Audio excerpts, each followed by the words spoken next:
Jadi walaupun memang polisi sudah memberikan kesimpulan, tapi lagi-lagi polisi bilang bahwa ini belum SP3 ya. Jadi ada kemungkinan untuk kasusnya dibuka kembali ketika memang ada bukti baru begitu. Betul. Sekaligus juga masyarakat mempertanyakan begitu ya, apa ada hal lain yang belum terungkap di sini. Terlebih juga ada satu handphone yang masih belum ditemukan sampai dengan sekarang gitu ya. Kita akan membahas mengenai hal tersebut dengan narasumber yang sudah hadir di studio pagi hari ini. Sudah ada Mas Luki Nur Hadianto, kriminolog Universitas Budi Luhur. Assalamualaikum, selamat pagi Mas Luki. Selamat pagi. Sehat ya. Kemudian juga ada Bang Abimanyu Wahyu Hidayat, pakar IT dan juga telematika. Selamat pagi. Selamat pagi. Sehat ya Bang? Alhamdulillah. Kemudian juga sudah bergabung bersama kami Bapak Susno Duaji, Komjen Purnawirawan Susno Duaji, Kabarreskrim Polri periode 2008 sampai dengan 2009. Assalamualaikum, selamat pagi Pak Susno. Assalamualaikum, selamat pagi Mbak Rati, Mas Riza.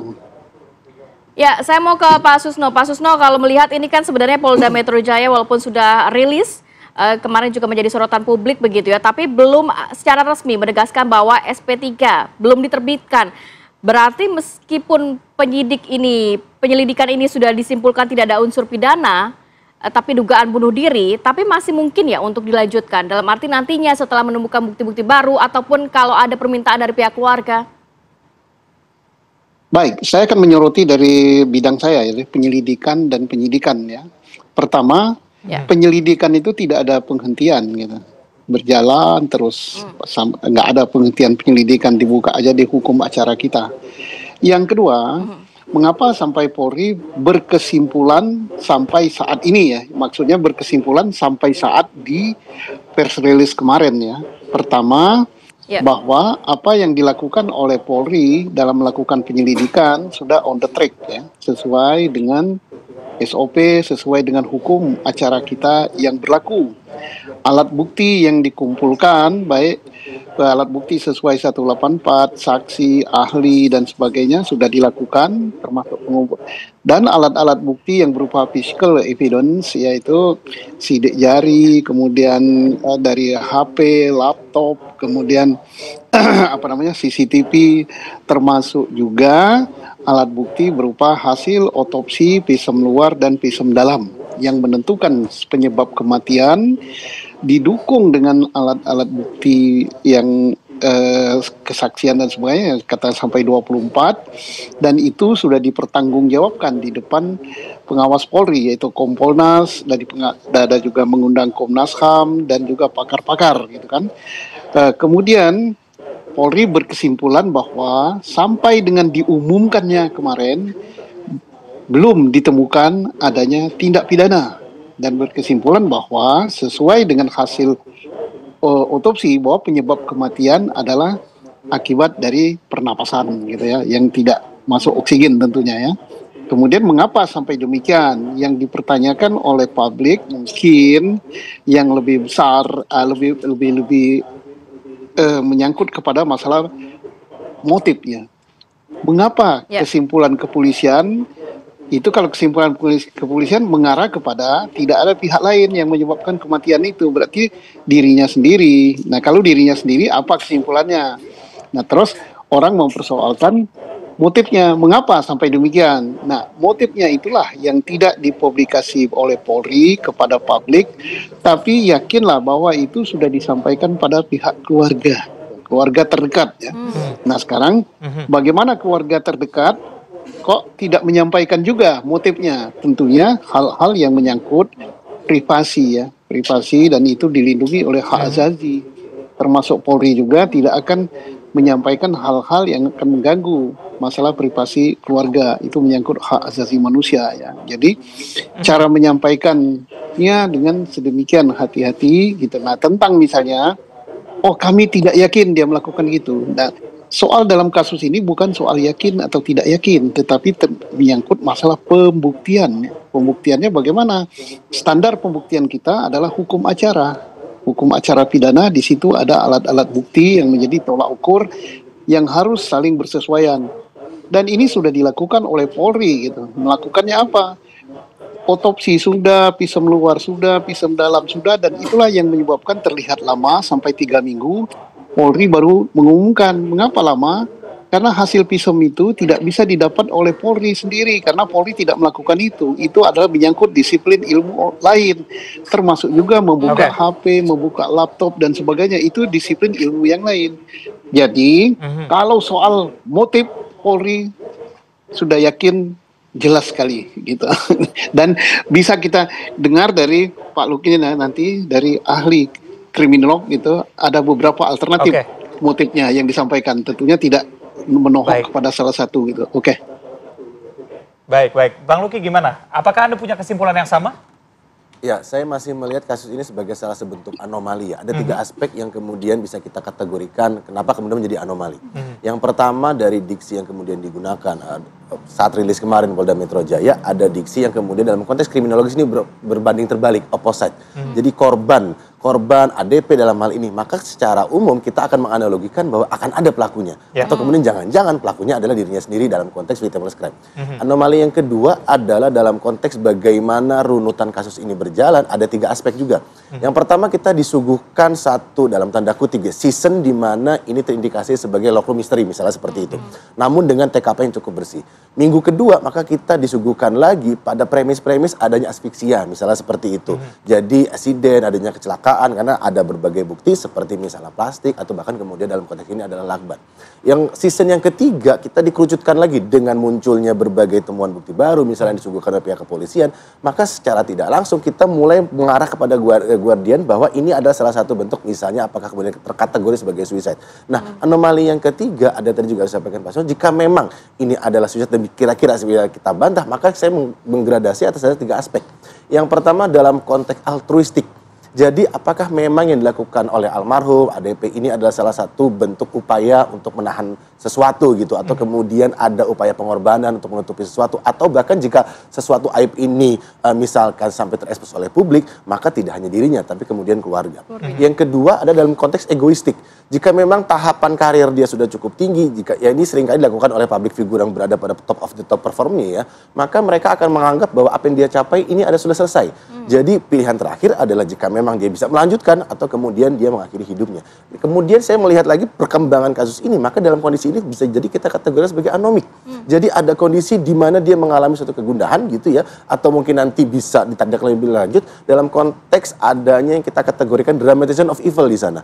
Jadi Apsifor mengatakan pribadi ini memiliki profiling yang cukup positif, tapi di sisi lain dia tidak mampu untuk menahan sisi negatif yang seringkali melonjak dalam dirinya. Terus yang berikutnya ada apakah memang dalam konteks komunikasi dengan pihak keluarga seperti itu ada sesuatu yang bisa kemudian ditelusuri lagi saat dia menjalin komunikasi, bahkan saat dia tidak menjalin komunikasi pihak keluarga itu cukup panik, namun di sisi lain tidak melakukan aksi yang cukup nyata melalui misalnya penjaga kos. Terus kemudian anomali yang saya sampaikan tadi itu yang ketiga adalah jika memang misalnya dalam konteks burnout stress, maka perhatian terbesar pada Kementerian Luar Negeri. Maka tekanannya bagaimana mengelola sumber daya, dan ini akan sangat merugikan juga tidak hanya di mata kita di dunia internasional, tapi dalam konteks nasional pun keberadaan diplomat ini kemudian menjadi pertanyaan lebih lanjut. Mas Luki, apa yang bisa Anda simpulkan kalau melihat dari CCTV sebelumnya kan aktivitas dari Arya Daru ini nampaknya mukanya netral saja, tidak ada semacam tekanan, aktivitas di CCTV secara normal begitu. Tapi kalau melihat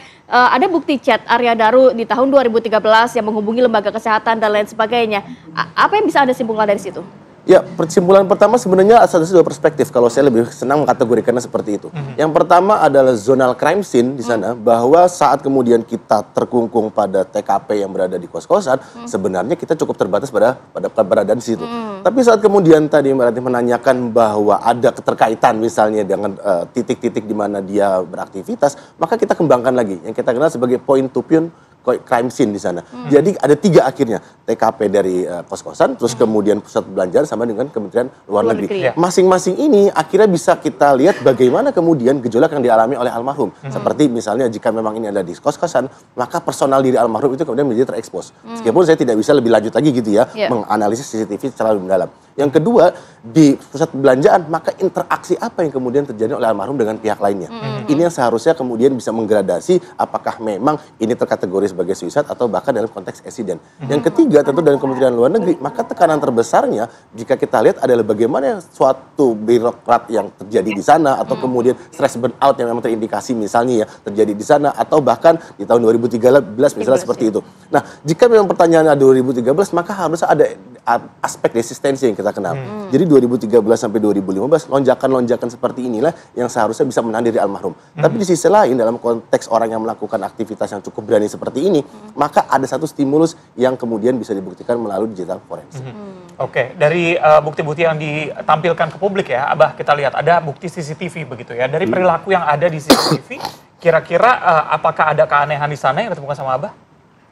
Kalau kita lihat kelengkapan datanya, yang paling aneh untuk memberikan keabsahan, polisi bilang bahwa itu adalah bunuh diri. Dengan data yang sebegitu sederhana, bagi saya secara digital itu sederhana.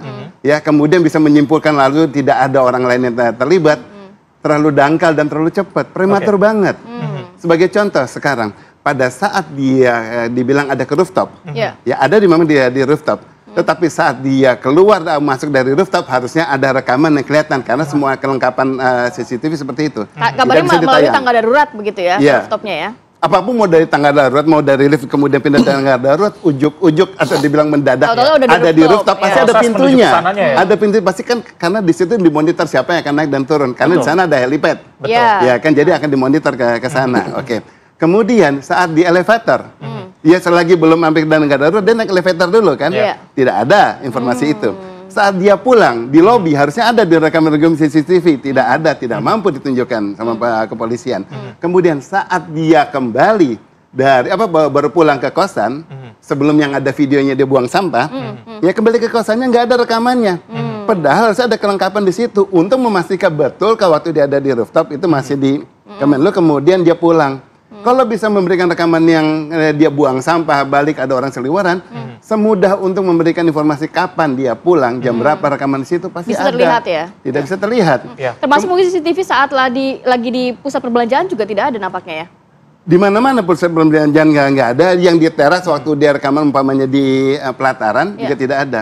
Namanya kelengkapan data secara digital forensik itu 4R plus 4R. 4R pertama selalu saya sampaikan di mana-mana tentang reka rangkai runut, tentang waktunya dimonitor, kemudian direka kemana aja dan apa saja yang dilakukan, termasuk perilakunya dan pergi kemana.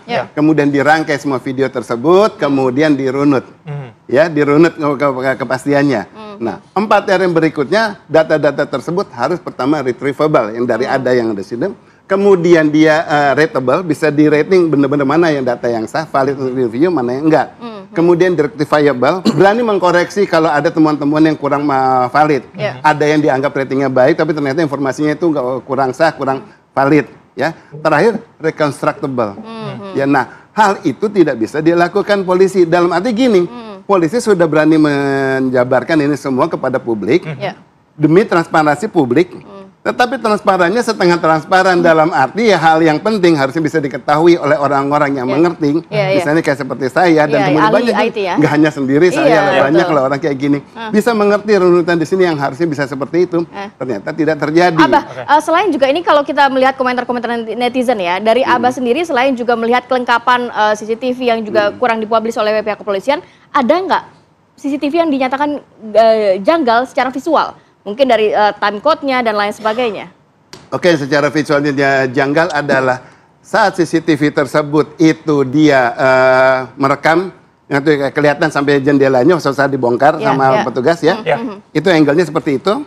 Kemudian saat dia lagi jalan membuang sampah, ya angle-nya juga lain. Oke, ya berarti CCTV ada yang menggerakkan. Dan kalau namanya angle-nya lain, selain-lainnya angle, sejauh-jauhnya angle, yang namanya daytime stamp harusnya full. Lengkap, jam, menit, detik, semuanya semua lengkap di situ bisa kelihatan. Tetapi ternyata yang saat dia ada orang seliweran, kemudian dia berangkat pulang sampah, segala, itu hanya ada potongan, tidak berarti full. Itu cropping ya, Bah? Kenapa? Ada kemungkinan cropping. Selain ke cropping, kemudian di situ posisinya juga jadi nggak jelas di sini, gitu loh, ada pergeseran. Katanya berikutnya kemudian ada analisa ternyata itu dibilang ada petugas yang menggeser karena mau dilihat karena dari sini. Tapi itu setelah saya melakukan review di publik segala gini, jadi kemudian oke, bikin skenario lagi nih. Harusnya hal yang kayak gitu, penjelasan seperti itu ada di awal. Kalau polisinya pintar, sudah mengolah ke sana. Kenapa baru keluar setelah diulas di publik? Ya kan itu sesuatu yang aneh. Jadi kan mencoba mereview, menjawab setelah apa ini yang tersebar di publik, komentar-komentar orang netizen termasuk saya.